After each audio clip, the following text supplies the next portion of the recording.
প্রিয় দর্শক, আপনাদের সবাইকে আমন্ত্রণ জানাচ্ছি এটিএন নিউজের প্রতিদিনের আয়োজন নিউজ আওয়ার এক্সট্রা দেখার জন্য। আজকের দিনটি বাংলাদেশের ইতিহাসে একটু আলাদাভাবে চিহ্নিত হয়ে থাকবে, কারণ বাংলাদেশের নৌবাহিনীতে আজকে দুটি সাবমেরিন যুক্ত হয়েছে, নবযাত্রা এবং জয়যাত্রা নামে। এই স্বাধীনতার এই ৪৬ বছরে বাংলাদেশের নৌবাহিনীতে সাবমেরিন ছিল না, আমরা প্রথম নতুন করে যুক্ত হয়ে এটা সত্যি একটা নতুন যাত্রা। যেমন কেউ কেউ বলছেন যে এত টাকা দিয়ে সাবমেরিন কিনে আমাদেরকে, আমরা কি কারোর সাথে যুদ্ধে লাগতে যাব কিনা। আজকে সেই সাবমেরিন দুটি কমিশনিং করতে গিয়ে প্রধানমন্ত্রী শেখ হাসিনা বলেছেন যে মানে কেউ আক্রমণ করলে যাতে আমরা সমুচিত জবাব দিতে পারি, মানে আমাদের সক্ষমতাটা যেন আমরা অর্জন করতে পারি, সেই জন্যই আমাদের সাবমেরিন দরকার। তাছাড়া কয়েকদিন আগে ভারত এবং মিয়ানমারের সাথে সমুদ্র সীমা নিষ্পত্তি হওয়ার পরে, মামলায় আমরা জেতার পরে আমরা সমুদ্রে অনেক বড় জায়গা পেয়েছি, সেটাও ঠিক কাজে লাগানোর জন্য প্রধানমন্ত্রী বলেছেন ব্লু ইকোনমিটাকে সত্যি সত্যি কাজে লাগানোর জন্য আমাদের সমুদ্রে আমাদের শক্তি বাড়ানো দরকার ছিল। সেই কারণেই এই সাবমেরিন দুটি কেনা হয়েছে এবং আজকে কমিশনিংয়ের মাধ্যমে আনুষ্ঠানিকভাবে আমাদের নৌবাহিনীতে, ত্রিমাত্রিক নৌবাহিনীতে যুক্ত হলো নবযাত্রা এবং জয়যাত্রা।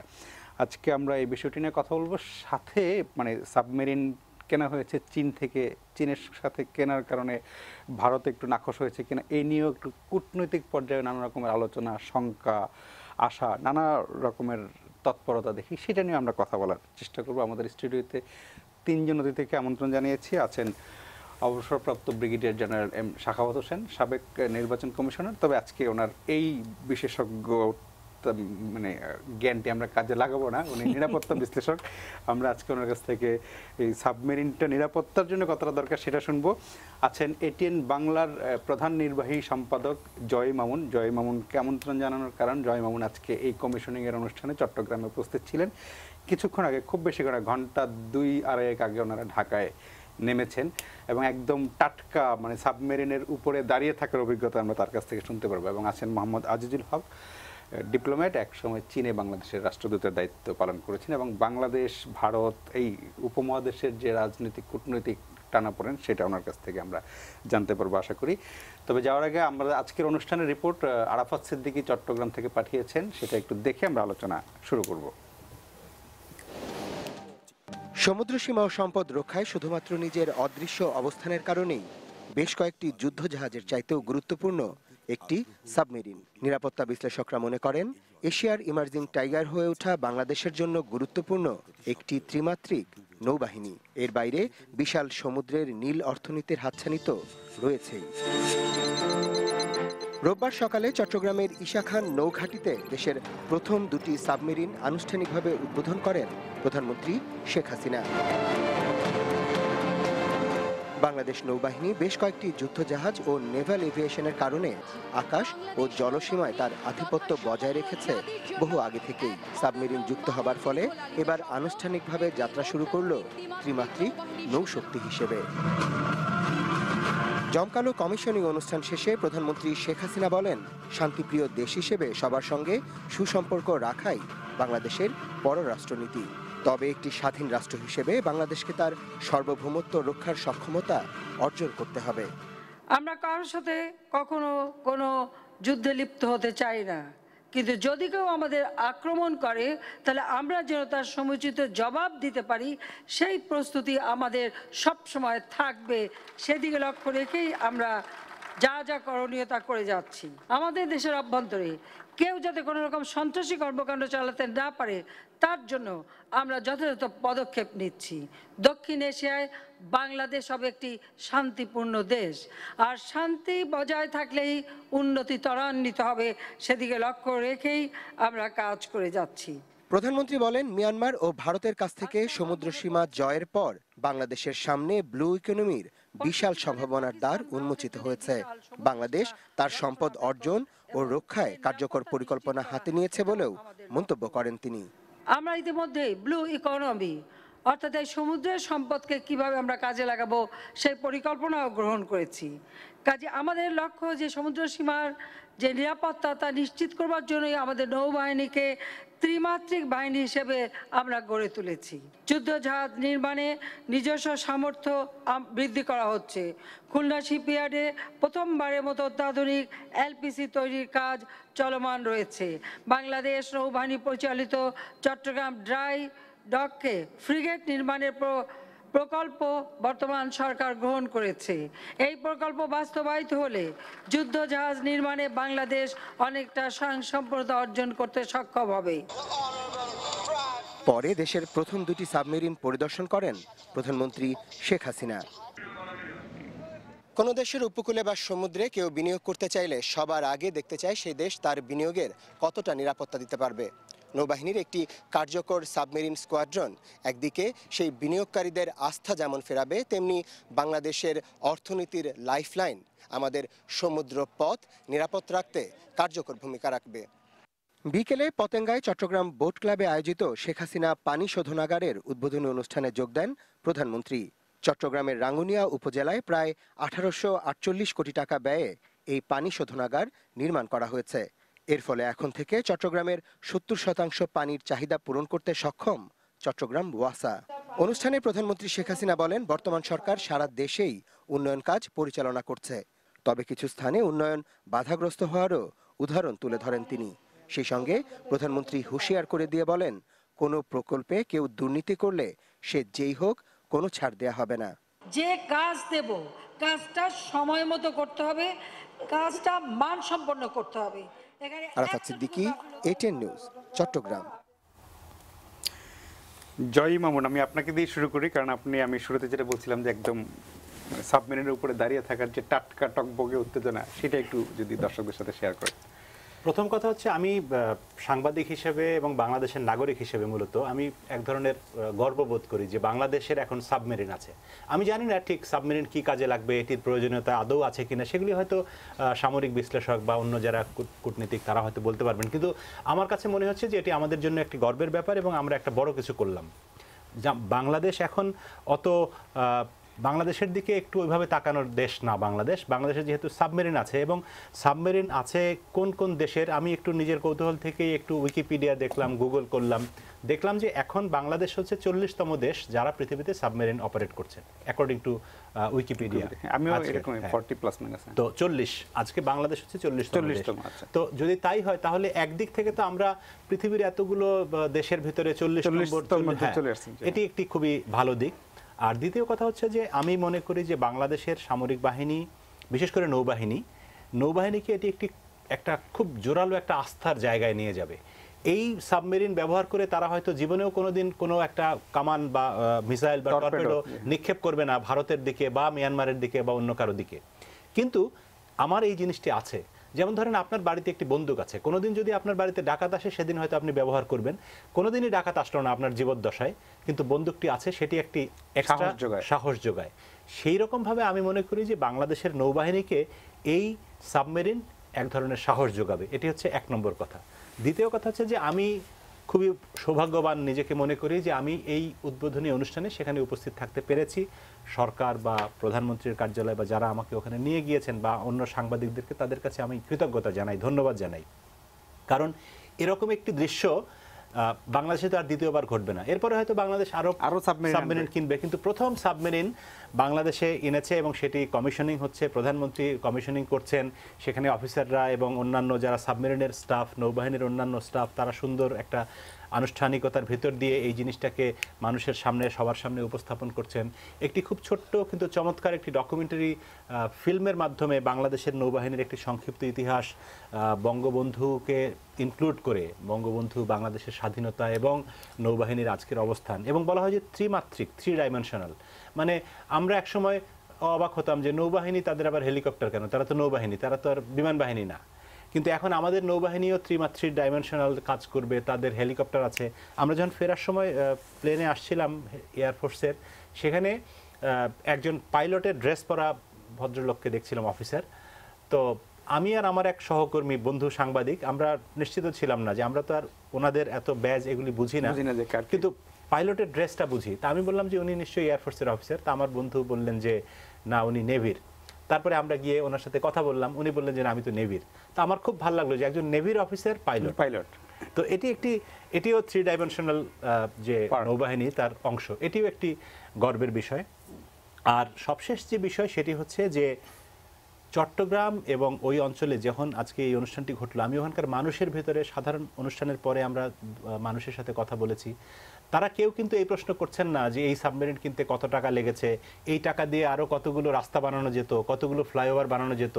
কিন্তু সবাই দেখলাম যে খুব পজিটিভলি ব্যাপারটাকে নিয়েছে যে এটা একটা আমাদের কিছু একটা হলো যেটা নিয়ে আমরা গর্ব করতে পারি। এটি হচ্ছে আমার প্রাথমিক অবস্থা। জনাব ব্রিগেডিয়ার সাখাওয়াত হোসেন, মামুন যেটা বললো যে প্রয়োজনীয়তা আছে কি নেই সেটা নিরাপত্তা বিশ্লেষকরা বলবেন। আসলে এই প্রয়োজনীয়তাটা কি টাকার অঙ্কে মাপা যায়, বা আসলে কি সাবমেরিন কি আমাদের দরকার ছিল কিনা? ধন্যবাদ প্রভাস। আমিও মনে করি যে আজকে অ্যাটলিস্ট ফর নেভি এটা যে অত্যন্ত সিগনিফিক্যান্ট ডে। তার কারণ হচ্ছে যে এই উপমহাদেশে থার্ড কান্ট্রি যার কাছে সাবমেরিন আসছে, বা সাউথ এশিয়াতে যদি আমি বলি, ভারত পাকিস্তান তো আছেই, বাংলাদেশ যুক্ত হলো এটার সাথে, এবং এইদিকে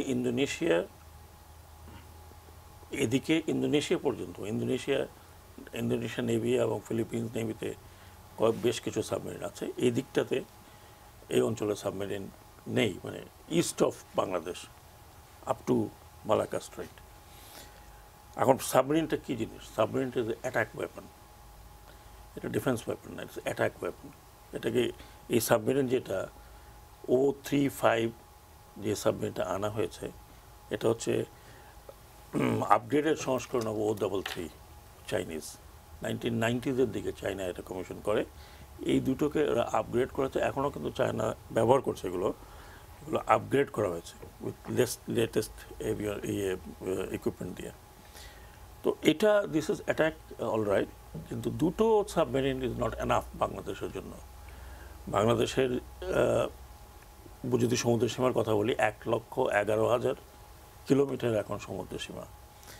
অ্যান্ড ব্লু ওয়াটার ইকোনমির যেটা কথা বলি, যদি ইজেড 200 কিলোমিটার এবং কন্টিনেন্টাল শেলফ পর্যন্ত যদি আমরা যাই, তাহলে আমরা দেখব যে একটা জায়গায় গিয়ে আমরা আটকে গেছে, that is the sea lane. বাংলাদেশের সি লেন কিন্তু যদি ইস্ট ওয়েস্ট হয় তাহলে দুটো সি লেন। এই দুটো sea lane is very important. এবং এই দুটো সি লেনের মাঝখানে আপনি ম্যাপটা দেখেন, একটা ব্যারিকেড আছে, কিন্তু একটা কাল্পনিক একটা ব্যারিকেড দেখবেন, একটা লাইন ড্রন। কেউ যদি আপনাকে ব্লকেট করে, আপনি ব্লকেট এখন সারফেস শেপ দিয়ে ভাঙা যায় না, আপনাকে ভাঙতে হবে উইথ দ্য সাবমেরিন।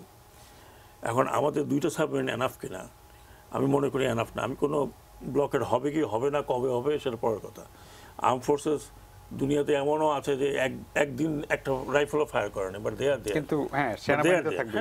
আপনি যদি বলেন যে এত টাকা খরচ করে আমরা সেনাবাহিনী কেন এত বড় করছি, যুদ্ধ লাগবে নাকি? 40 বছর তো লাগে নাই, কিন্তু আগামী সপ্তাহে লাগবে না, এটাকে বলতে পারে। সো দিস আর ডেটারেন্ট, এগুলো ডেটারেন্ট। যেটা মামুন বলেন, এটা ডেটারেন্ট। যে বাংলাদেশে দুটো সাবমেরিন আছে, এটাই এখন পুরো বিশ্বে এটা হইচই পড়ে গেছে। দুটো সাবমেরিন বাংলাদেশ কিনছে, তার মানে Bangladesh can afford to buy. 230 million is no money এখন বাংলাদেশের জন্য। একসময় তো ছিল বাজেটেই হয়তো 230 মিলিয়নের কাছাকাছি ছিল। এখন বাংলাদেশের জন্য এটা দিস ইজ নো মানি। একটা হচ্ছে কি, কতগুলো জিনিস হয়, একটা দেশের ওয়েট বাড়ায়, প্রেস্টিজ বাড়ায়, ওয়েট বাড়ায়। আর একটা জিনিস যে অনেকটা আপনার স্ট্র্যাটেজিক ডাইমেনশন অ্যাড করে, এবং এইগুলো ফ্যাক্টর হয়ে দাঁড়ায়। আমি তো এই সরকারকে কংগ্রেচুলেট করবো যে অত্যন্ত বোল্ড স্টেপ নিয়ে যায়। কারণ এই সাবমেরিন কেনার কথা আজ থেকে 20 বছর থেকে আমি শুনে আসছি, সার্ভিস ইসলাম তখন শুনে আসছি নেভি সাবমেরিন কিনবে। যেই সরকারই আসে সে একবার বলে হ্যাঁ এই তো কালকে কিনবো, পরশু কিনবো, তারপর আর খবর নেই। সো সাহস করার একটা ব্যাপার আছে। সেই দিক থেকে আমি মনে করি যে প্রধানমন্ত্রী শেখ হাসিনা অত্যন্ত সাহসী স্টেপ নিয়েছে, কারণ এর মধ্যে অনেক কিছু জড়িত আছে। আমি যদি চিন্তা করতে পারি, উনিও চিন্তা করেন। দিস ইজ টোটালি একটা স্ট্র্যাটেজিক্যাল ইস্যুর মধ্যে আমরা চলে গেছি এখন। হ্যাঁ, সারফেস শিপ 5টা-6টা আপনার ফ্রিগেট বা ডিস্ট্রয়ার, এগুলোর দিকে চলে না। দ্য মোমেন্ট সাবমেরিন আসছে, এখন আপনার একটা স্ট্র্যাটেজিক ওয়েট বেড়েছে। এটার মানে এই নয় যে আমরা কারোর সাথে যুদ্ধ করতে যাচ্ছি। It is totally of our defence. আপনি যুদ্ধ করতে যাবেন, আপনি মনে করেন যে আমাদের পার্শ্ববর্তী দেশ ভারত, তার এখন 15টা সাবমেরিন ইন কমিশন আছে, 8টা তারা তৈরি করছে। তাদের কাছে নিউক্লিয়ার সাবমেরিন একটা নিয়ে আসছে রাশিয়া থেকে, which is on lease. Pakistan nuclear submarine কেনার জন্য প্রস্তুত হয়ে আছে, তাদের 7টা সাবমেরিন এখন আছে, আরও 6টা তার প্রোগ্রেস আছে। এই দুইটা কান্ট্রির ভিতরে একটা কম্পিটিশন আছে। কিন্তু এই দুটো কান্ট্রির কেউই হয়তো একটা টর্পেডো নিক্ষেপ করে না, হয়তো করবে না। ওই 71 ওয়ারে একটা সাবমেরিন পাকিস্তানের গায়েব হয়ে গেছে, কোথায় গেছে, মানে ওটাকে India claims to that they destroyed. তো কাজে এইগুলো যুদ্ধ যখন হয়, এত বড় বড় মিসাইল তৈরি হলো, মানে atomic bomb after second world war কোথাও পড়েছে? কোথাও তো পড়েনি। আপনার রাশিয়া অ্যান্ড আমেরিকা এইরকম ব্যালিস্টিক মিসাইল যেইভাবে ছিল, একটা কি কেউ ফায়ার করেছে? করেনি, বাট দিস আর ডেটারেন্ট। তো এইখানে আপনি যেটা বলি, আমি স্ট্র্যাটেজিক ডাইমেনশনের কথা যদি বলি, বাংলাদেশ কিন্তু এখন যে অবস্থা আছে in the scenario of Indian ocean, এটা কিন্তু খুবই একটা ইম্পর্ট্যান্ট জায়গা আছে এবং এর একটা স্ট্র্যাটেজিক ডাইমেনশন তৈরি হয়েছে। এখন এটার স্ট্র্যাটেজিক ডাইমেনশনটা অনেক বড়, সেটা যদি আমরা আলোচনা করতে যাই, ইটস প্রিটি বিগ। এখন সেইটা আলোচনা করার প্রয়োজন আছে বলে আমি মনে করি, কারণ ওটা বুঝতে হবে। এই সাবমেরিন দুটো যুক্ত হতে যেটা হয়েছে, আমি মনে করি চায়নার সাথে এতদিন যে আমাদের সম্পর্কটা ছিল, particular in the defence field, আমি সেটাকে ট্যাকটিক্যাল বলবো, দ্যাট ওয়াজ নট স্ট্র্যাটেজিক। এই ওয়েপন আসছে, এটা আসছে, এয়ারক্রাফট আসছে, all are tactical. The moment submarine আসছে, এটা স্ট্র্যাটেজিক্যাল। এখন সেটা হচ্ছে বড় বাড়ি ফর ইন্ডিয়া। ইন্ডিয়ান স্ট্র্যাটেজিশিয়ানরা মনে করে দুটো সাবমেরিন, 4টা সাবমেরিন, 6টা submarine of this class Bangladesh কিন্তু এতে কিছু যায় আসে না। It's not going to of balance. কারণ বাংলাদেশ তো ব্লু ওয়াটার নেভি হতে পারছে না। ব্লু ওয়াটার নেভি হচ্ছে ইন্ডিয়া হবে, পাকিস্তানও এখনও ব্লু ওয়াটার নেভি হওয়ার অর্জন করে নেই। কাজে এইখানে বিষয়টা যেটা হলো যে from their strategic point of view, China যে ডটগুলো তৈরি করছে, সেই ডটের মধ্যে বাংলাদেশ ইজ ওয়ান। এইখানেই আমাদের ডিপ্লোমেসি, এইখানেই আমাদের ক্রাফটম্যানশিপ, এইখানে আমাদের স্টেটসম্যানশিপ এটা কাজ করবে।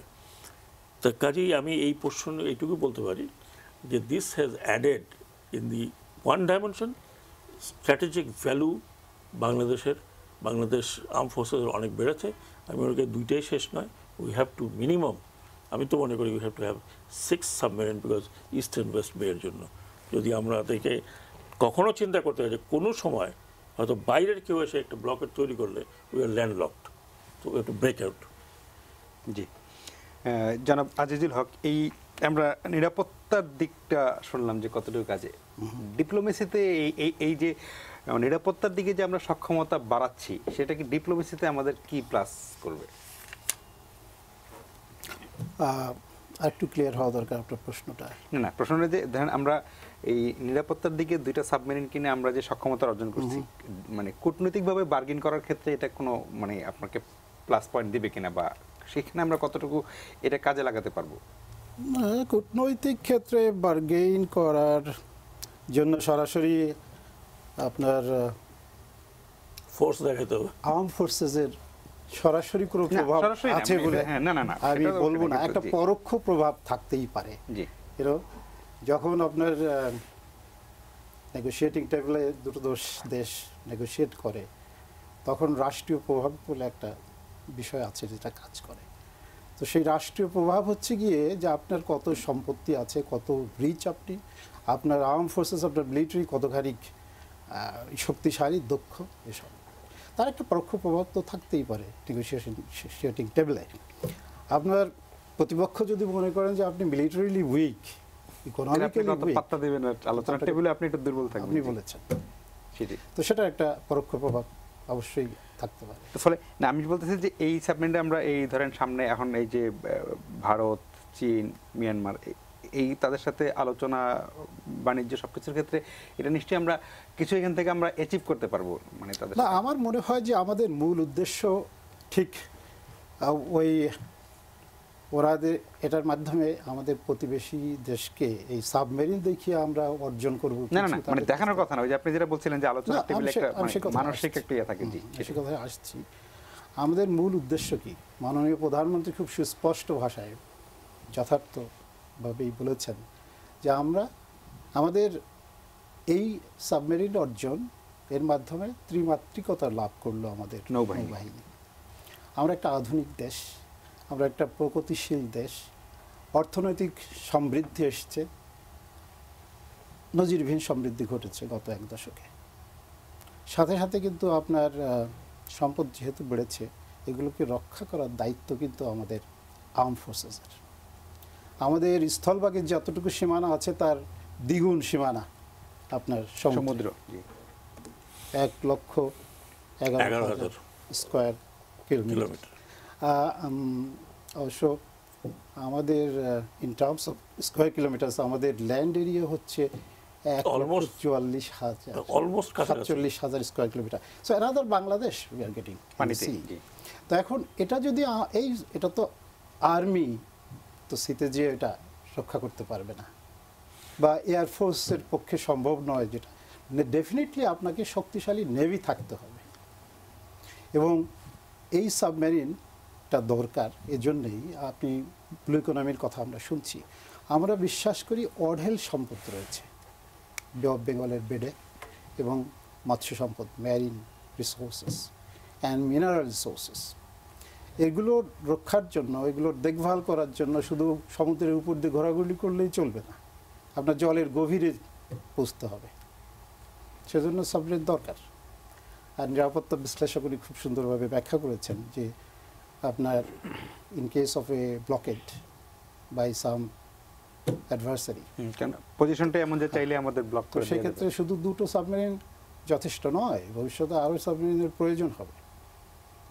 যখন প্রথম আপনার ওই আমাদের ঢাকা এয়ারপোর্ট হয়েছিল, তখন সবাই বলেছিল যে এত বড় টার্মিনাল কি প্রয়োজন আমাদের, কিন্তু এখন দেখলে মনে হয় যে ইটস মোস্ট ইনঅ্যাডিকুয়েট। হ্যাঁ, আমাদের আর নতুন এয়ারপোর্ট করার কথা চলছে। জি, তো এখন কারো কারো কাছে মনে হতে পারে যে এটা কি প্রয়োজন, কিন্তু এরপরে হয়তো এক সময় আসবে যখন মনে হবে যে দুইটা কেন, আমাদের 10টা দরকার, 20টা দরকার। স্যার যেটা বলেন যে 6টা তো ইমিডিয়েটই দরকার, আরো বাড়লে হয়তো, কারণ ভারত পাকিস্তানের যেই অনুপাতের কথা বললেন তাতে আমাদের হয়তো ভবিষ্যতে আরো হবে। মামুন, আমরা একটা জায়গায় আপনি শুরুতে যেটা বলছিলেন যে আমাদের মানে প্রধানমন্ত্রীও ওনার বক্তব্যে বলছিলেন যে আমরা সবার সাথে বন্ধুত্বপূর্ণ সম্পর্ক দিই, কিন্তু জনাব আজিজুল হক স্যারও যেটা বললেন যে আপনি যখন আলোচনা যাবেন, আপনার যদি দুইজন বন্ধু থাকে, একজন বন্ধু অনেক প্রভাবশালী, একজন বন্ধু হয়তো প্রাইমারি স্কুলের টিচার, দুইজন আপনার সমান ঘনিষ্ঠ বন্ধু, কিন্তু দুজনের সাথে কিন্তু আপনার আচরণটা কিন্তু একরকম হবে না। ফলে এই আমি যেটা ওনার কাছে শুনতে চাইছিলাম সেটাই যে এই দুইটা সাবমেরিন আসার ফলে আমরা এই ধরনের মানে বন্ধু, কিন্তু বন্ধুর কাছ থেকে আচরণটা হয়তো একটু পাল্টে যাবে কিনা। ধন্যবাদ আপনাকে। আমি আসলে এরকম একটা জিনিসই ভাবছিলাম এতক্ষণ, যে এই সাবমেরিনের অনুষ্ঠানে যাব গতকাল, সেটি জানার পর থেকে আমি একটু সাবমেরিন বিষয়ে খোঁজখবর করছিলাম, লেখাপড়া ইত্যাদি। আজকাল তো ইন্টারনেটে অনেক কিছু পাওয়া যায়। আমি ভারতের পত্রপত্রিকাগুলি দেখছিলাম, বিশেষ করে নভেম্বরে যখন এই সাবমেরিনটি আমাদের দেশে আসে, তারপর থেকে ওদের ওখানে বেশ কিছু লেখালেখি, ওদের সামরিক বিশ্লেষক এবং ওদের ডিপ্লোম্যাটিক লোকজন, সাংবাদিক নানা রকম কথাবার্তা বলছিলেন। আমি খুব ইন্টারেস্টিং ভাবে লক্ষ্য করলাম যে তারা বাংলাদেশকে এখন এক ধরনের সন্দেহের চোখে দেখে। এখন আমি আমার এক প্রতিবেশীকে বা আত্মীয়কে বা বন্ধুকে কখন সন্দেহের চোখে দেখব? যখন তাকে আমি আমার মোটামুটি সমকক্ষ বা মানে আমার উপরে সে আক্রমণও করতে পারে, এরকম একটা সন্দেহ বাংলাদেশের দিকে তারা কেউ কেউ এই কথাটি বলছেন। আমার দেখে খুবই ভালো লাগলো, মানে ভালো লাগলো এই অর্থে যে আমি একটা গর্ববোধ করলাম যে তাহলে আমরা ওই আমাকে অর্জন করেছি, হ্যাঁ, যে আমাকে ভারত আমাকে ভয় পেতেও পারে, মানে ভয় হয়তো তারা পাবে না, বা এটি হয়তো ভারতের জনগণের 1%-এরও মতামত না, কিন্তু যেটি গণমাধ্যমে প্রতিফলিত হয়েছে, কেউ কেউ ভাবছে সেটাই তো একটা, কেউ কেউ ভাবছেন এবং কেউ কেউ আবার সেটি নাকচ করে দিচ্ছেন। কিন্তু মূল জায়গাটা হচ্ছে যে আমরা এই যে সাবমেরিন এনেছি, আমরা সেই সাবমেরিন আমাদের থাকার কারণে ভারত এখন আমাদেরকে অন্যভাবে হিসেব করবে। এটি সাধারণ মানুষ, যেমন আমি বিশ্বাস করি যে ভারতের সামরিক বাহিনী, ভারতের সরকার, তারাও আমাদেরকে একটু অন্যভাবে এখন গণনায় ধরবে। আরেকটা জিনিস হচ্ছে যে আমি যখন আজকে ওই অনুষ্ঠানে আমার আশপাশে যারা বসেছিলেন বা অন্যান্য অতিথি যারা, তাদের সঙ্গে কথা বলে যেটি দেখলাম যে তারা কেউ মনে করে না যে বাংলাদেশ কখনো এই সাবমেরিন ভারতের বিপক্ষে ব্যবহার করবে, না না, কিন্তু একটা জিনিস মনে করে কেউ কেউ, সেটি হচ্ছে যে মিয়ানমার আমাদের পাশে একটি কোট আনকোট ডিস্টার্বিং দেশ আমাদের জন্য নানা রকম ইস্যুতে, এবং সেটি সমুদ্র সীমা নিয়েও হতে পারে বা নানা কারণে। তো মিয়ানমারের জন্য এটি একটি বড় ভয়ের কারণ হলেও হতে পারে। মিয়ানমার হয়তো বাংলাদেশকে আরেকটু বেশি সমীহের চোখে দেখবে, কিন্তু আমার একটা ব্যক্তিগত ধারণা যে মিয়ানমার বাংলাদেশকে আরো বেশি সন্দেহ করবে এখন, যে আমাদের জন্যই বোধহয় ওরা সাবমেরিন এনেছে। আর ভারতের যদি ওইরকম কিছু মানুষ ভাবে যে ওরা সাবমেরিন কেন কিনলো, ওরা কি আমাদের বিপক্ষে এটা ব্যবহার করবে কিনা, বা গোপনে কি করে না করে বাংলাদেশের দিকে আমাদের গোয়েন্দাগিরি আরো বাড়াতে হবে, এ একটা সামহাউ ডিপ্লোম্যাটিক বা কি জানি একটা অবিশ্বাসের মধ্যে বাংলাদেশ পড়ে গেল কিনা এটি আমার নিজে নিজে মনে হচ্ছিল, কিন্তু ডেফিনেটলি এটা আবারও সামরিক বা নিরাপত্তা এবং কূটনীতির সঙ্গে যারা জড়িত তারা এটি ভালো বলতে পারবেন। কিন্তু আমার এরকম একটা মনে হচ্ছে যে বাংলাদেশকে এখন সবাই সন্দেহের চোখে দেখবে। একটা হচ্ছে সমীহের সন্দেহ, আর একটা হচ্ছে যে কি করে ফেলে, মানে তারা তো এখন অনেক কিছু পারে, এটা একটা গর্বেরও বিষয়। মানে গোনার সময় এবং আলোচনার টেবিলে আমাদের এখন আর অত মানে উপেক্ষা ছোট করে দেখার কিছু নেই। আমরা একটা দর্শক ফোন নিয়ে একটা বিরতিতে যাব, বিরতির পর আলোচনা ফিরবো। প্রিয় দর্শক, আপনার নাম বলে প্রশ্নটি করুন। হ্যালো, আসসালামু আলাইকুম। ওয়ালাইকুম আসসালাম।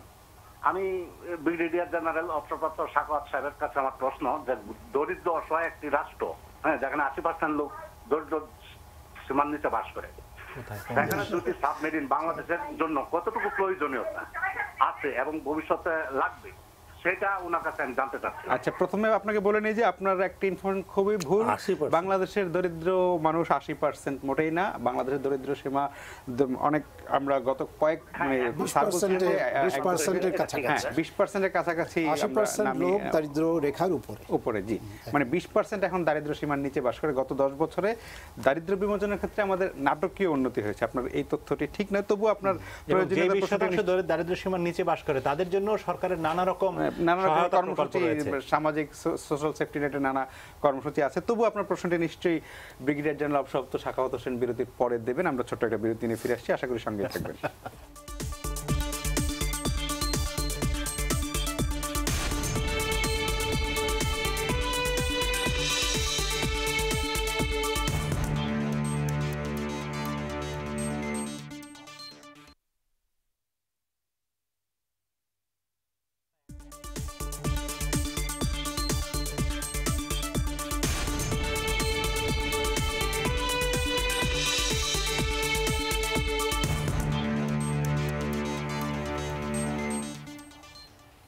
প্রিয় দর্শক, ফিরে এলাম আলোচনায়। আমরা কথা বলছিলাম বাংলাদেশের নৌবাহিনীতে দুটি সাবমেরিন যুক্ত হয়েছে আজকে, এবং সেটা যে আমাদের সক্ষমতা, মর্যাদা, সাহস সবকিছু অনেক এক লাফে অনেক বাড়িয়ে দিয়েছে, সেটা নিয়ে কথা বলছিলাম। বিশেষজ্ঞরা বিরতির আগে শুনেছি, বিরতির আগে একজন দর্শকের একটা ফোন ছিল, সেই ফোনটি ব্রিগেডিয়ার জেনারেল অবসরপ্রাপ্ত সাখাওয়াত হোসেনের কাছে, সেটি জবাব শুনবো।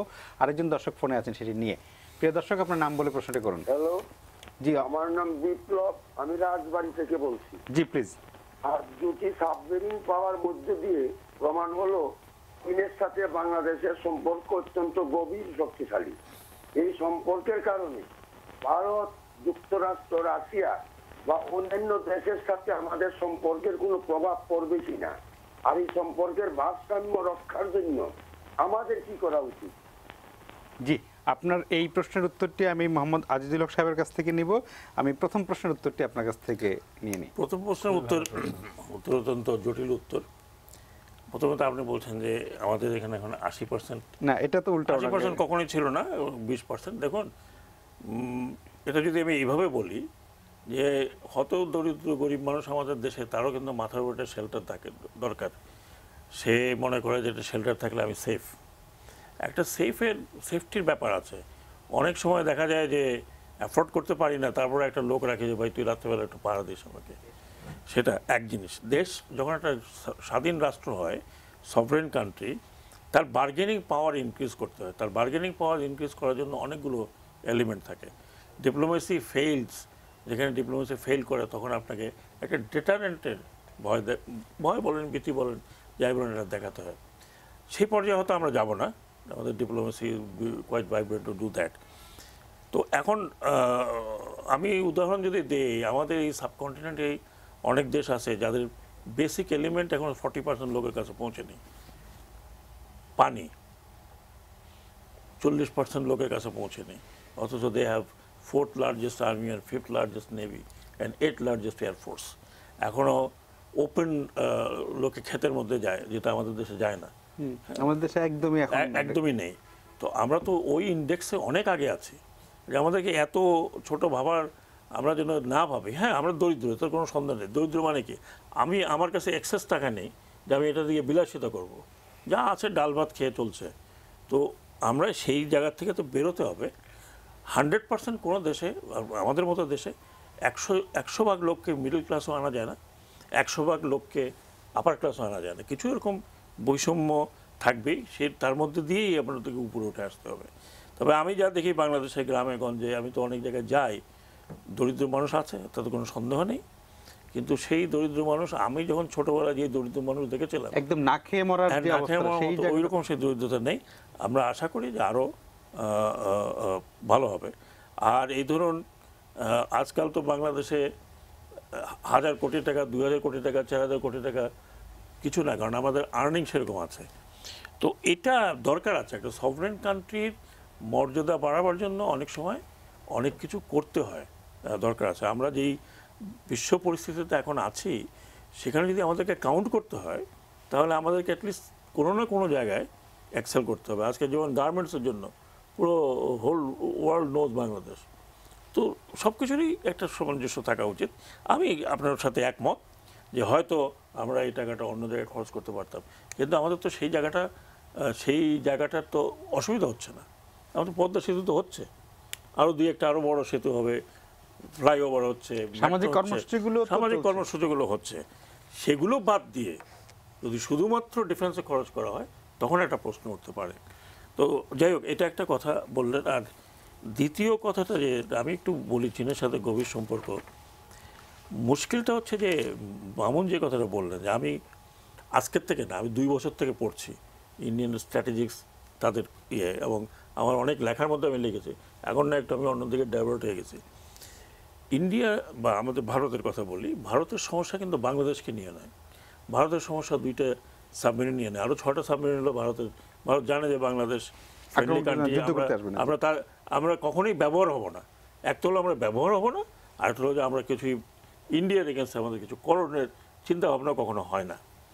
কারণ সরকারের সাথে কি সম্পর্ক থাকুক না, তো ট্র্যাক টু লেভেলে কিন্তু আমাদের সাথে ভারতের অত্যন্ত ভালো সম্পর্ক, পার্টিকুলারলি মানুষের সাথে। যেটা ভারতের স্ট্র্যাটেজিশিয়ানদের প্রবলেম, ওটা হচ্ছে এই আপনার স্ট্রিং অফ পার্ল। চায়না, আমি আগে বললাম যে চায়নার সাথে ভারতের একটা প্রতিযোগিতা আছে। প্রতিযোগিতা not only on economic sector, প্রতিযোগিতা কিন্তু on the strength of the 2 country. আপনি যদি বলেন ইন্ডিয়ার সাথে পাকিস্তান তুলনা করেন, ইন্ডিয়ান স্ট্র্যাটেজিস্ট বলবে to hell with it, Pakistan কোনো আমাদের কোনো বিষয় গণার মধ্যেই ধরি না, আমরা যেটাকে গণার মধ্যে ধরি, দ্যাট ইজ চায়না। এখন আপনি যদি দেখেন, ইন্ডিয়া এখন ব্লু ওয়াটার নেভি হওয়ার চেষ্টা করছে। একটা তাদের কাছে এয়ারক্রাফট ক্যারিয়ার আছে, they have to have 3 aircraft carrier, কারণ তাদের 3টা ফ্লিট আছে। এই এয়ারক্রাফট ক্যারিয়ার বেস যদি নেভি না হয়, আপনি ব্লু ওয়াটার নেভি হতে পারছেন না। তারা আমেরিকার সাথে আপনার জাপান পর্যন্ত কোঅপারেশনে এক্সারসাইজ করে প্রতি বছর, এবং এই পুরোটা জিনিসই একটা কন্টেস্ট ইন ইন্ডিয়ান ওশান। চায়নার সমস্যা হচ্ছে যে চায়না মনে করে যে আমার যে দরকার, যেটা logistical trail, particularly oil and gas, যেটা মিডল ইস্ট থেকে আসছে, যেটা তারা নর্থ আফ্রিকাতে তারা ইনভেস্ট করেছে, তারা ইরানে ইনভেস্ট করেছে, তারা মিডল ইস্টে ইনভেস্ট করেছে, সেইগুলো সিকিওর করার জন্য তাদের সি লেন দরকার, এবং সি লেনটাকে যাতে ডিফেন্সের মধ্যে থাকে, এই জন্য they are doing all this thing. আপনি দেখেন তারা একটা পোর্ট করেছে আরাকান অঞ্চলে, ইরাবতীর পাশে, যেটার নাম হলো কাইকাপু, যেটা 480 kilometre gas and oil pipeline নিয়ে যাচ্ছে ইউনানে। এই সাইডে, ওয়েস্টার্ন সাইডে পাকিস্তানের যে গোয়াদার বন্দর, গোয়াদার পোর্ট, $45 বিলিয়ন দেওয়া হয়েছে টু মেক দ্যাট পাইপলাইন এবং ডিফেন্ড দ্যাট পাইপলাইন। পাকিস্তান 2টা ডিভিশন তৈরি করছে ওটার জন্য, to protect that pipeline, secure করার জন্য। তো চায়নার যে একটা বিশাল স্ট্র্যাটেজিক বিষয় আছে, তার মধ্যে আমরা পড়ে গেছি। ইটস নট দ্যাট আমরা যে ঢুকছি, আমরা পড়ে গেছি, অবস্থানগত কারণে আমরা সুবিধা অসুবিধা।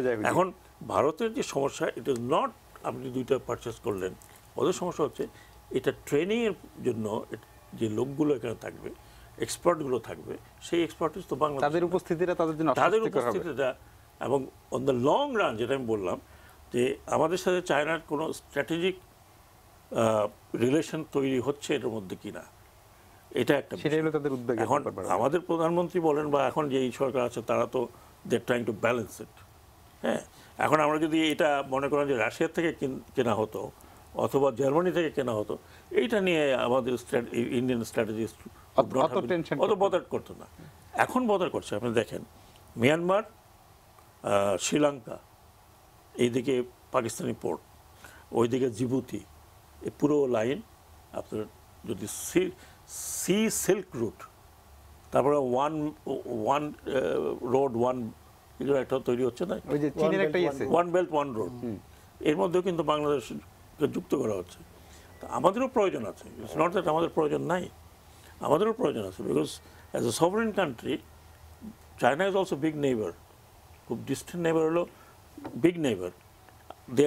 We are sharing water with China, ব্রহ্মপুত্রের পানি। আর চায়না এখন economically they are the second largest economy in the world. তাদের টাকা এত আছে, তারা এত ইনভেস্ট করছে। এই আফ্রিকা তো পুরোটাই ইনভেস্ট করছে সেখানে, আমাদের এখানে ইনভেস্ট করছে আমেরিকাতে সবচেয়ে বেশি চায়নার। তো ব্যাপারটা হলো যে এখন যেহেতু আমেরিকার সাথে চায়নার একটা প্রতিযোগিতা হচ্ছে strategic and technical and economic বিষয়ে, সেই খপ্পরের মধ্যে আমরা পড়ে গেছি। এই প্রতিযোগিতা যদি না থাকতো, ডোনাল্ড ট্রাম্প যদি বলতো যে এটা আমার Putin is my also friend, হ্যাঁ চীন ইজ অলসো মাই ফ্রেন্ড, আমরা কারোর সাথে নাই, তাহলে দেখতেন যে এভরিথিং ইজ বিন ইজড। কিন্তু সেটা তো হচ্ছে না। তো আমরা আমি মনে করি যে একটা স্ট্র্যাটেজিক কনসার্ন যেটা আমাদের পার্শ্ববর্তী দেশে আছে, ওটা আমাদেরকে নিয়ে নয়, ওটা তাদের মাথা ব্যথা আসলে চীনকে নিয়ে। এটাই হচ্ছে সমস্যা। এবং আমার মনে হয় না যে চীনও ভারতকে টেক্কা দেওয়ার জন্য বা তার ভিতরে ঢোকার জন্য কোনো কিছু করছে। এগুলো সব কৌশলগত খেলা, এগুলো কৌশলগত খেলা, এবং এই কৌশলগত খেলার মধ্যে আমরা এখন যুক্ত হয়ে গেছি। এখন সেই খেলা আই ফিল গুড। আমাকে যদি জিজ্ঞেস করেন ফ্র্যাঙ্কলি স্পিকিং, আমি তো প্রধানমন্ত্রীকে, আমি ছোট মানুষ, আমি তাকে ধন্যবাদ জানাতে পারি না, but I must say that এই সরকার এবং শেখ হাসিনা, ধন্যবাদ জানাতে পারি আমরা নাগরিক হিসেবে, শেখ হাসিনা যথেষ্ট বোল্ড স্টেপ নিয়েছে। আশা করি যে she will stand on that feet. We must have bargaining power. জি জি, থ্যাংক ইউ।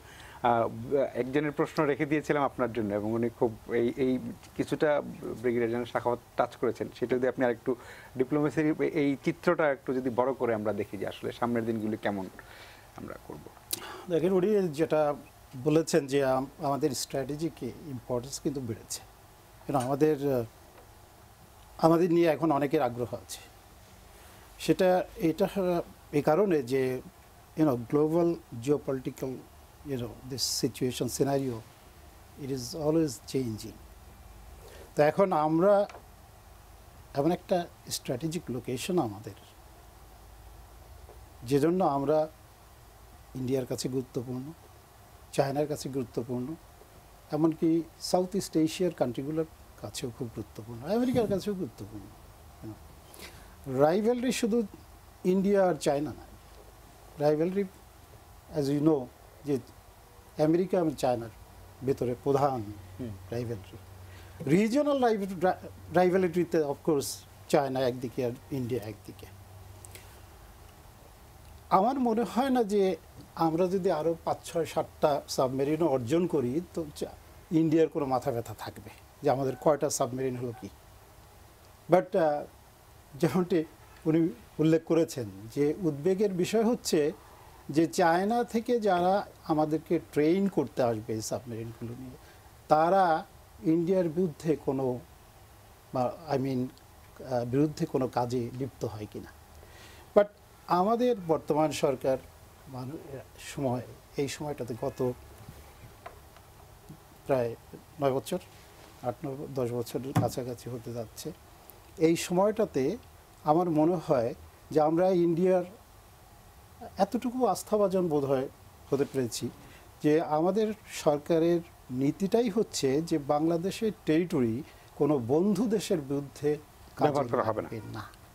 তো সেই সূত্র ধরে আমরা নিশ্চিত হতে পারি যে যারা আমাদেরকে ট্রেন করতে আসবে, আর তারা সুদীর্ঘ সময়ের জন্য আসবেও না, ট্রেনিং করে আমরা যদি সর্বক্ষণই বিদেশের। এখানে আমি একটু বলি আপনাকে, সেটা হচ্ছে যে ওরা কিন্তু মূল ট্রেনিংটা করে আসছে চায়নার থেকে, আমাদের সাবমেরিন স্কোয়াড্রন আমার মনে হয় 1 বছর ধরে ট্রেনিং করেছে তারা, ওখান থেকে করে আসছে, এবং আরো কিছু লজিস্টিক্যাল, আচ্ছা আরো কিছু কাল ট্রেনিং চলবে।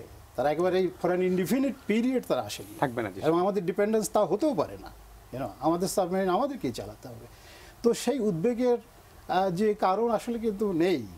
এটা আমাদের গভর্নমেন্ট অ্যাসিওর করেছে যে বাংলাদেশ আমাদের কোনো প্রতিবেশী দেশের, বাংলাদেশের শক্তি বলেন, আমাদের সামরিক যে স্ট্রেংথ বলেন বা ভূখণ্ড বলেন, সেটা কারো কোনো বন্ধু দেশের যুদ্ধে ব্যবহৃত হবে না।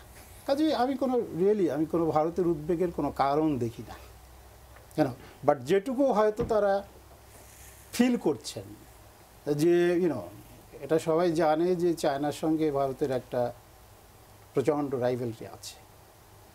তারা হয়তো চিন্তা করছে যে আমরা কেন হয়তো চায়নার দিকে বেশি ঝুঁকে যাচ্ছি কিনা।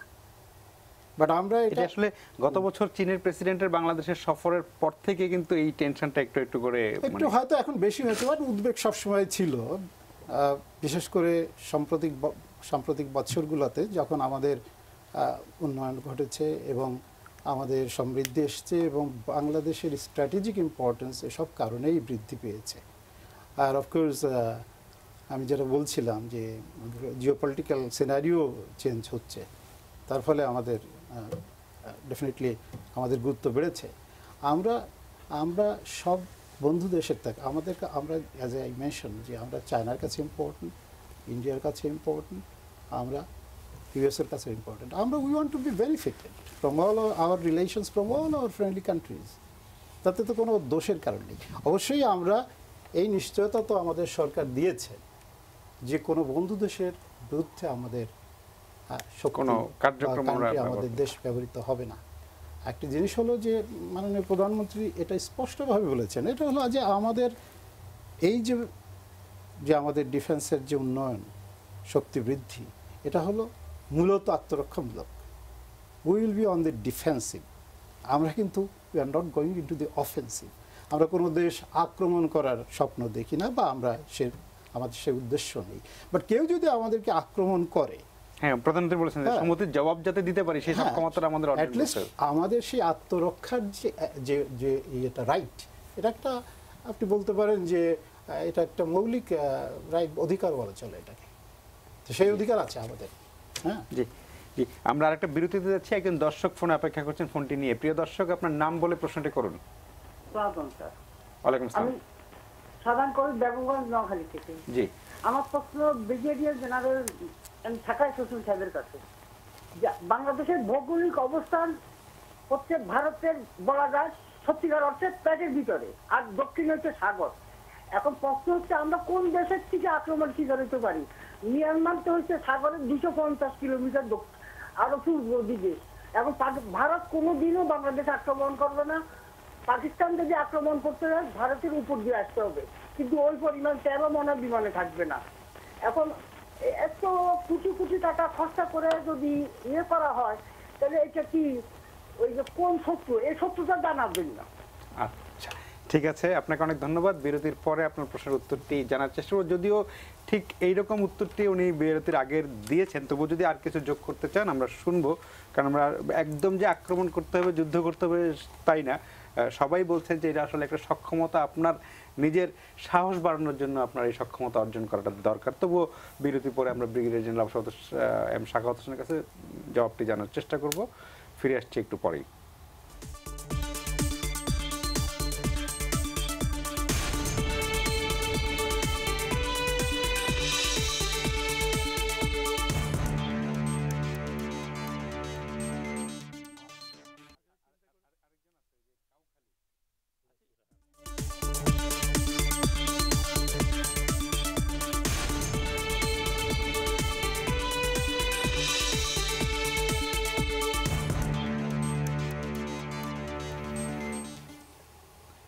প্রিয় দর্শক, আমরা ফিরে এলাম আলোচনায়। আমরা কথা বলছিলাম বাংলাদেশের নৌবাহিনীতে দুটি নতুন সাবমেরিন যুক্ত হওয়া নিয়ে।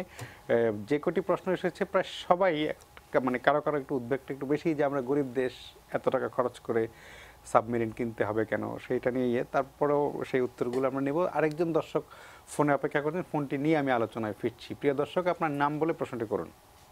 আসসালামু আলাইকুম। ওয়ালাইকুম আসসালাম। আমি খসরু বলছিলাম ত্রিশপুরের কাউখালী থেকে।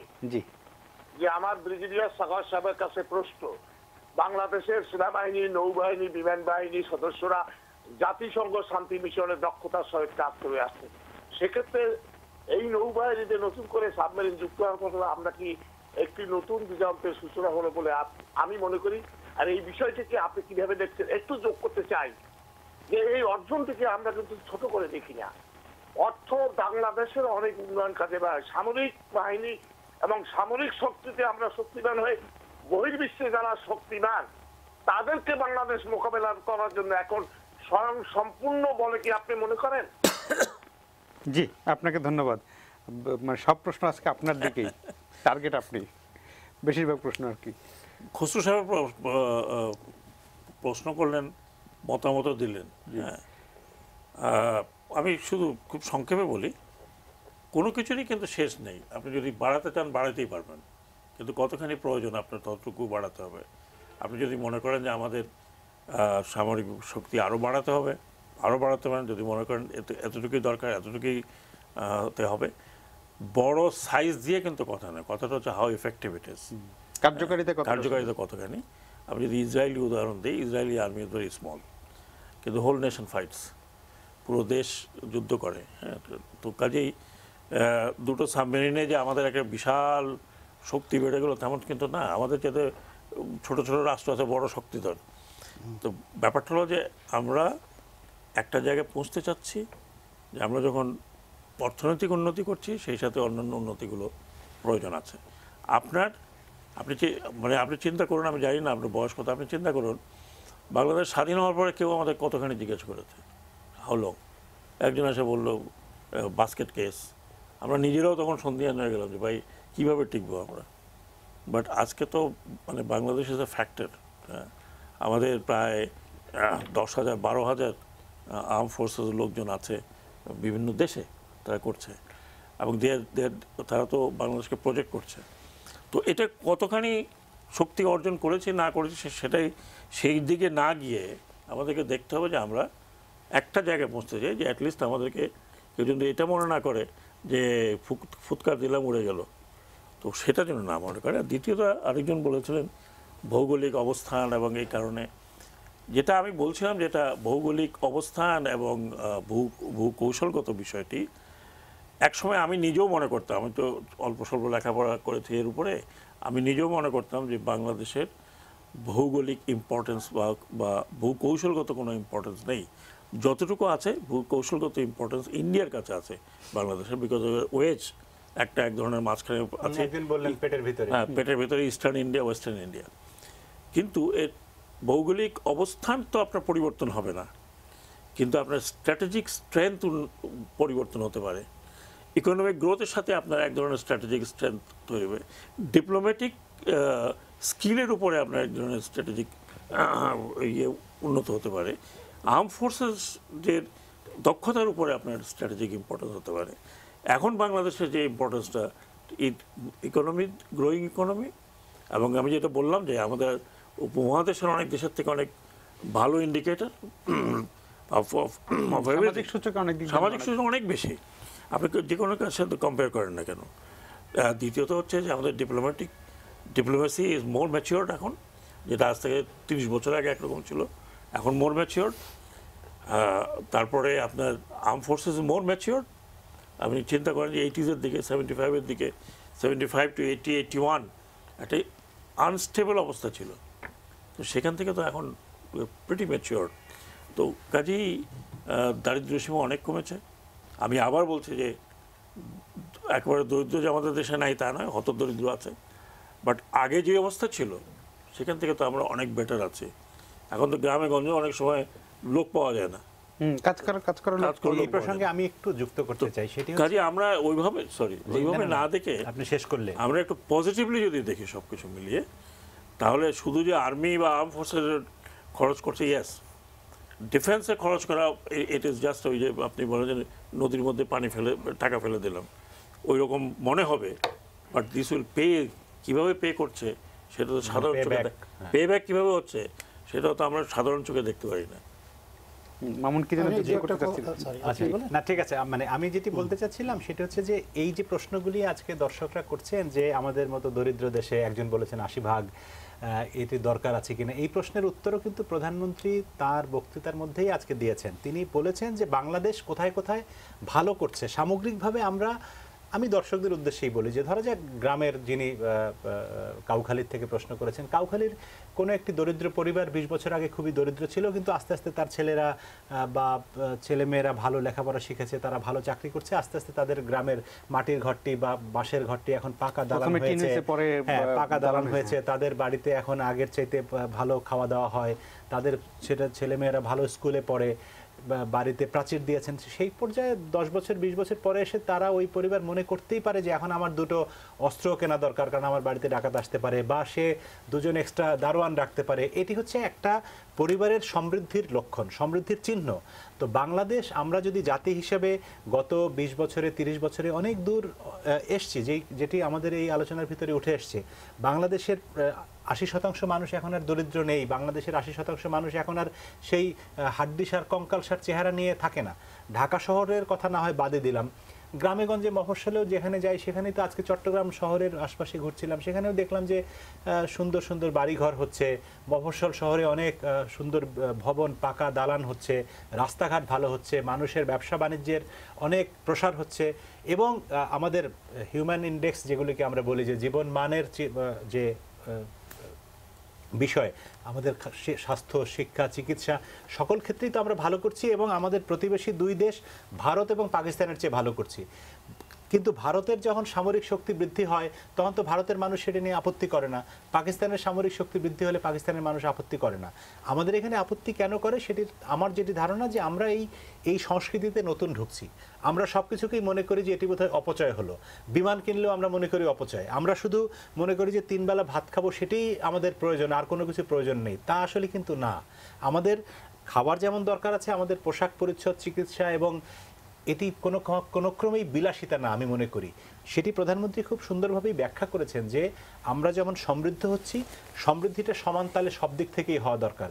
শুধু আমরা ভাত খেয়ে খেয়ে মোটা হলাম, আমার বাড়ির দেয়াল ভেঙে পড়ে যাচ্ছে, সেটি হলে হবে না। এটাই হচ্ছে মূল কথা। জি, আমরা আরেকটা বিরতিতে যাব, আপনার কাছে বিরতির পরে আপনার কাছে আসি। একবারে একজন দর্শক ফোনে আছেন। প্রিয় দর্শক, আপনার নাম বলে প্রশ্নটি করুন। জি, আমার নাম অ্যাডভোকেট আমিন আহমেদ লিটন, আমি চট্টগ্রাম থেকে বলছি। জি, আমার প্রশ্নটা হচ্ছে মিস্টার জয় ইমামুল সাহেবের কাছে। আমি জানতে চাচ্ছি, সাবমেরিন কেনা হয়েছে, এটা খুবই ভালো উদ্যোগ। বর্তমান সরকার অনেকগুলো বড় বড় সাফল্যের মধ্যে এটাও একটি। কিন্তু প্রশ্নটা হচ্ছে জনগণের টাকায় এই সাবমেরিন খরিদ করা হয়েছে, কাজেই কতটুকু স্বচ্ছ প্রক্রিয়ায় এই সাবমেরিন খরিদ করা হয়েছে তা জানার অধিকার কিন্তু জনগণের রয়েছে। একজন সাংবাদিক হিসেবে এ ব্যাপারে মিস্টার জয় ইমামুল সাহেব তথ্য নির্ভর কোনো সংবাদ আমাদেরকে দিতে পারবেন কিনা? জি, আমরা বিরতির পরে এসে মামুনের কাছে উত্তর জানার চেষ্টা করব। আশা করি আমাদের সঙ্গেই থাকবেন।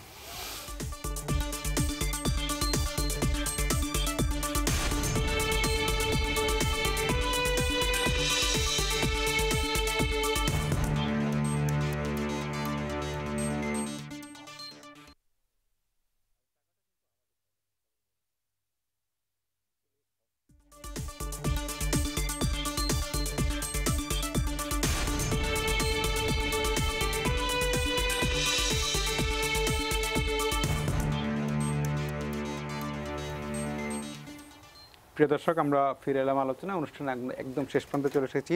জনাব আজিজুল হক, আপনি বিরতির আগে কিছু একটা যুক্ত করতে চেয়েছিলেন, আমি আপনাকে থামিয়ে দিয়েছিলাম। বিরতিতে যাব। থ্যাংক ইউ, ধন্যবাদ। মামুনের কাছে একটি প্রশ্ন আছে, মামুনের কাছে যাব উত্তর জানার জন্য। ধন্যবাদ। আমি একটা ওই যে একটু পরিষ্কার করতে চাই একটা বিষয়, সেটা হলো স্ট্র্যাটেজিক রিলেশনস। স্ট্র্যাটেজিক রিলেশনস মানে কিন্তু এটা না একটা আনহোলি অ্যালায়েন্স এগেন্স্ট সামবডি। আপনি আমাদের হয়তো, আমি জানি না, একটু জানার দরকার সবাই হয়তো যারা এটা নিয়ে একটু সন্দেহে আছেন, যে চায়নারও কিন্তু স্ট্র্যাটেজিক রিলেশনস আছে ইন্ডিয়ার সঙ্গে।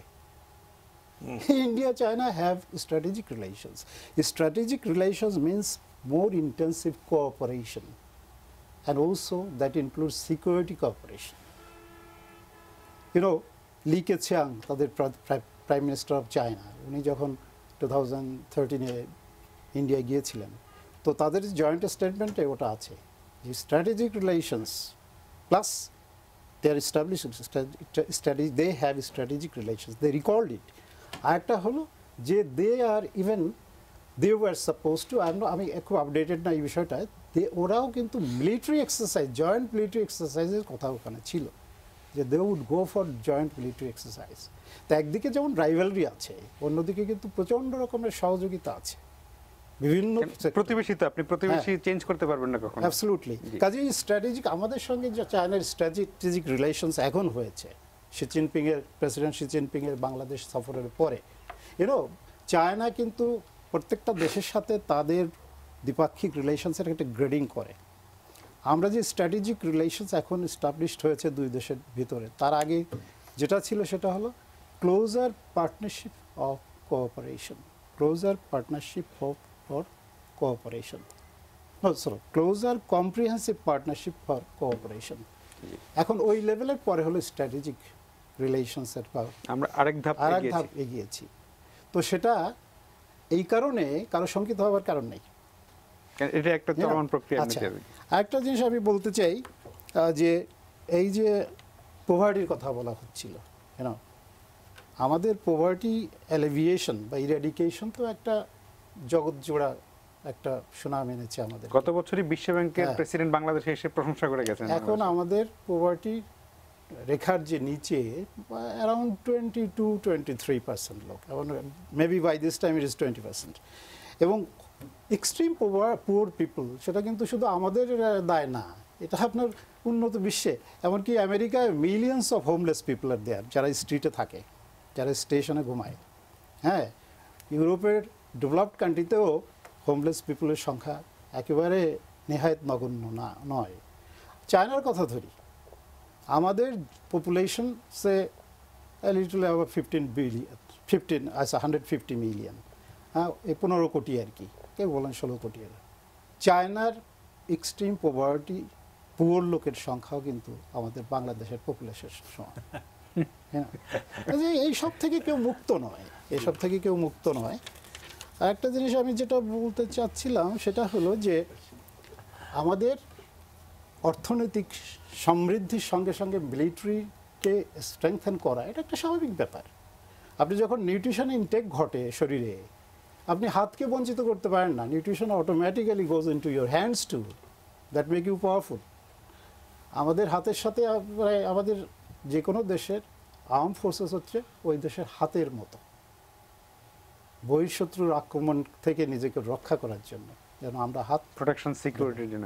কাজেই এটা অত্যন্ত স্বাভাবিক যে আমাদের উন্নয়নের সঙ্গে সঙ্গে, আমাদের সম্পদ বৃদ্ধির সঙ্গে সঙ্গে, জাতীয় নিউট্রিশন বৃদ্ধির সঙ্গে সঙ্গে যেখানে ম্যাল নিউট্রিশন আছে সেখানে সেটা কেয়ার নিতে হবে, সেখানে স্ট্রেংথেন করতে হবে। জি জি, ধন্যবাদ। জি মামুন, আপনার বিরতির আগে চট্টগ্রাম থেকে লিটন আপনাকে আমার লিটনের প্রশ্নটি মনে আছে যে তিনি, হ্যাঁ, অ্যাডভোকেট লিটনের প্রশ্নটি হচ্ছে যে তিনি জানতে চেয়েছেন যে এই সাবমেরিন ক্রয়ের ক্ষেত্রে স্বচ্ছতা এবং কতখানি সুন্দরভাবে কেনা হয়েছে এটি নিয়ে কোনো এর পিছনে কোনো অসৎ কোনো লেনদেন আছে কিনা, সেটাই হচ্ছে তার মূল প্রশ্ন। তো এই বিষয়টি আসলে সাংবাদিক হিসেবে আমার কাছে প্রথম থেকেই এটি মনে হয়েছিল যে এইরকম একটি প্রশ্ন উঠবে। কেউ না কেউ, বাংলাদেশে তো রাজনৈতিক কারণে, অরাজনৈতিক কারণে, ব্যক্তিগত কারণে, নানা রকম কারণে আমরা প্রশ্নবিদ্ধ হই এবং সরকারকে, বিভিন্ন জনকে, প্রধানমন্ত্রীকেও প্রশ্নবিদ্ধ করি। এখানে বলাই দরকার যে এর আগে 2001 সালে প্রধানমন্ত্রী শেখ হাসিনা বাংলাদেশের প্রথম যুদ্ধজাহাজ বিএনএস বঙ্গবন্ধুর কমিশনিং করেছিলেন। আমি সেদিন রিপোর্টার হিসেবে সেই অনুষ্ঠানেও ছিলাম। তো ক্ষমতার পরিবর্তনের পরে, অর্থাৎ 2001-এর নির্বাচনের পরে যখন বিএনপি ক্ষমতায় আসলো, তখন কিন্তু সেই ফ্রিগেট নিয়ে শেখ হাসিনার বিরুদ্ধে মামলাও হয়েছিল, যদিও সেই মামলা টেকেনি পরবর্তীকালে, কিন্তু মামলা হয়েছিল। আজকে যখন এই যুদ্ধজাহাজ সাবমেরিন কেনার পরে আমরা একটু ইনফর্মাল কথা বলার সুযোগ পেয়েছিলাম মাননীয় প্রধানমন্ত্রীর সঙ্গে 2-3 মিনিট, তখন আমরা কয়েকজন সাংবাদিক এই প্রসঙ্গটি উত্থাপন করতে যাব, তখন বোধহয় প্রধানমন্ত্রী নিজেই, উনি বোধহয় আমাদের বুঝতে পেরেছেন, তিনি বললেন যে আমি জানি তোমরা কি বলবা, যদি আবার কখনো দিন বদল হয় তখন এটা নিয়েও আমার বিরুদ্ধে মামলা হতে পারে, কিন্তু আমি তখনও কোনো অসততার ভিতর দিয়ে যাইনি, এখনো কোনো অসততার ভিতর দিয়ে যাইনি, আমার বিরুদ্ধে মামলা কেউ করতেই পারে চাইলে, কিন্তু এর পেছনে কোনো ধরনের কোনো অস্বচ্ছ প্রক্রিয়া নেই। আর যেহেতু ব্যাপারটি ঘটেছে সরকার টু সরকার, মানে জি টু জি যেটিকে বলা হয়, যে বাংলাদেশ সরকারের সঙ্গে চীন সরকারের একটি চুক্তি হয়েছে, এটি তো কোনো বাজার থেকে টেন্ডারের মাধ্যমে কেনা হয়নি যে টেন্ডারের টাকা বাড়িয়ে কমিয়ে একটা অসততা করা যাবে। ফলে সরকারের সঙ্গে কোনো দালাল নিয়োগ করা হয়নি বা কোনো কমিশনিং এজেন্ট নিয়োগ করা হয়নি, বা ওই যে লাভালিনের মতো বিশ্ব ব্যাংকের পদ্মা সেতু নিয়ে যেরকম ঘটনা ঘটেছিল সেরকমও কোনো কিছু নেই। ফলে সরকারের সঙ্গে সরকারের যখন চুক্তি হয় সেটি সরাসরি হয়। এবং আরেকটা জিনিস আমরা জানি যে চীন বাংলাদেশকে বিভিন্ন রকম সাহায্য করে থাকে, অর্থ দিয়ে, ঋণ দিয়ে এবং অনেক সহজ শর্তে ঋণ। ফলে আমরা এটিও ধারণা করতে পারি যে চীনের পয়সায় চীনকে দেওয়া হবে দীর্ঘমেয়াদে অনেক অল্প সুদে। এই কারণে আমি এই আস্থাটি রাখতেই চাই মাননীয় প্রধানমন্ত্রী শেখ হাসিনার উপরে বা তার সরকারের উপরে, যে এই প্রক্রিয়ার ভিতরে, সাবমেরিন কেনার প্রক্রিয়ার ভিতরে কোনো ধরনের কোনো অস্বচ্ছতা নেই এবং কোনো ধরনের কোনো দুর্নীতির প্রশ্নই ওঠে না। এবং এটি আমাকে বা আমার মতো বাংলাদেশের অনেক নাগরিককে আরও বেশি আস্থা, কনফিডেন্স দিয়েছে পদ্মা সেতুর ঘটনায় বিশ্বব্যাংকের, যে বাংলাদেশ যে নির্দোষ প্রমাণিত হয়েছে সেই থেকে। প্রধানমন্ত্রী কিন্তু শুরুর থেকেই বারবার বলেছিলেন যে কেউ যদি এটি প্রমাণ করতে পারে আমি ক্ষমতা ছেড়ে দেব, দায়িত্ব ছেড়ে দেব। পারেনি কিন্তু কেউ। জনাব সাখাওয়াত হোসেন, মানে আমরা অল্প ধরেন মিনিট খানেক সময় পাবো, আপনি যদি পুরো আলোচনার একটা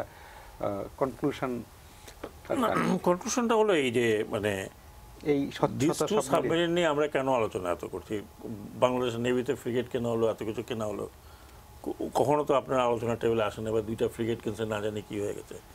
সাবমেরিন ইজ সামথিং যেটা একটা সব এই যে 40টা দেশে আছে। Submarine is something which gives strength, আপনার শুধু নেভিকে না, এই স্ট্রেংথ আপনার পুরো দেশকে দেয়। একটা সিম্বলিক যদি আমি মনে করি, এই সাবমেরিন এমন না যে একেবারে ব্র্যান্ড নিউ একটা সাবমেরিন নিয়ে আসছে, তা নয়। এটা বলাই হচ্ছে যে ট্রেনিং পারপাসে। এখন ট্রেনিং পারপাসে পরবর্তী পর্যায়ে হয়তো আমরা আরো বড় বা আরো বড় ক্যাপাসিটির নিউক্লিয়ার সাবমেরিনের দিকে যেতেও পারি। আজকে আমি হাসতেছি, তো যেতেও পারি। হ্যাঁ, এটা আমাদের নিউক্লিয়ার পাওয়ার প্ল্যান্ট হলে সেখানে ওখান থেকে ফিউল, বাট মানে হাসি নয়, বাট পয়েন্ট যেটা আমি বলছি যে এটা এমন কিছু না যে এটা একেবারে আমরা মানে সবচেয়ে শক্তিধর রাষ্ট্র হলাম, তা নয়।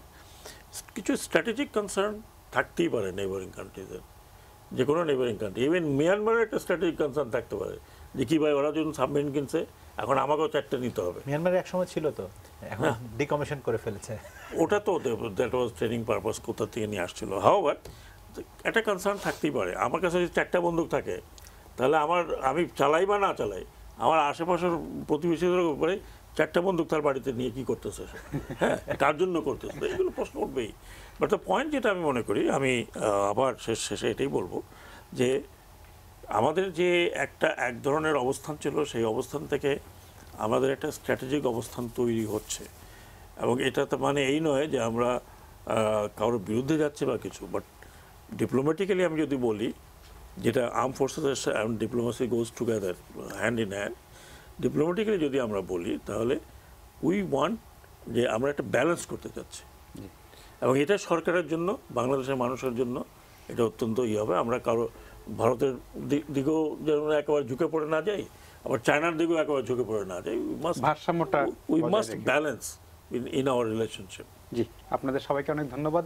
প্রিয় দর্শক, ব্রিগেডিয়ার সাখাওয়াত আলোচনার এক পর্যায়ে বলছিলেন যে ফিল গুড, এবং মামুনও শুরুতে গর্বের কথা বলছিলেন। আসলে সাবমেরিন দুটো দিয়ে একদম যে যুদ্ধ কিছু হয়ে যাবে, বা সাবমেরিন না কিনলেই যে সব দরিদ্র বাংলাদেশের মানুষ সবাই বড়লোক হয়ে যেত, তাও না। কিন্তু 2টি সাবমেরিন আমাদের আছে, এটা আসলে আমাদের একটা ভালো লাগার, একটা সাহসের অনুভূতি দেয়, ফিল গুড। তো অনেক প্রশ্ন, অনেক সন্দেহ, শঙ্কা, তারপরে বলছি যে আমাদের আসলে সত্যি ভালো লাগে। আপনারা সবাই ভালো থাকবেন।